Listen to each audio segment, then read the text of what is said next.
Magandang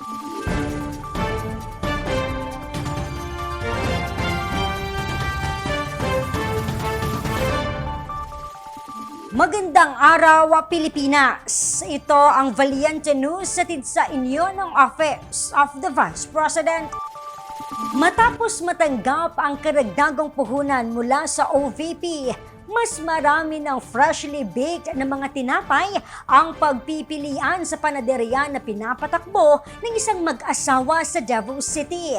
Ano kaya ang kanilang mga best-seller? Ang kasagutan alamin natin sa ulat ni Jera Gomez. Dito sa Purok 20, Upper Sanggilangan sa Barangay Maa, Davao City, makikita ang panaderya na pinapatakbo ng mag-asawang Bustamante. Ang kanilang freshly baked na mga tinapay ay binibenta nila sa iba't ibang paaralan sa lungsod. Ngunit mas kilala sila sa kanilang malinamnam na chiffon cake na in-demand tuwing Kapaskuhan.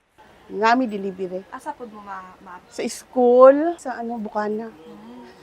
Tapos ang amo ang mga binalot sa dalan sa may San Rafael.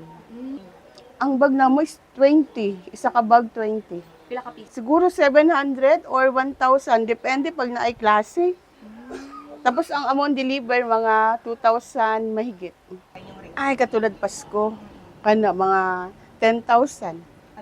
Ang mag-asawang Bustamante ay kabilang sa mga Davaoenyo entrepreneurs na pinagkalooban ng 15,000 pesos sa livelihood grant sa pamamagitan ng OVP Southern Mindanao Satellite Office. Ay, lipay, uy. Kaya naman po. Dakong tabang ang 15,000 makapalit ka ng dagan harina. Dagan harina ang mapalit og asuka. Mahal ba karon no? So ikaw na po?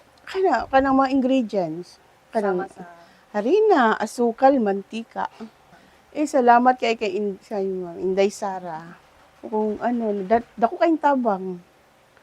Mula rito sa Davao City, ako po si Jera Gomez. Lahat para sa Diyos, bayan, at pamilyang Pilipino. Valiente News.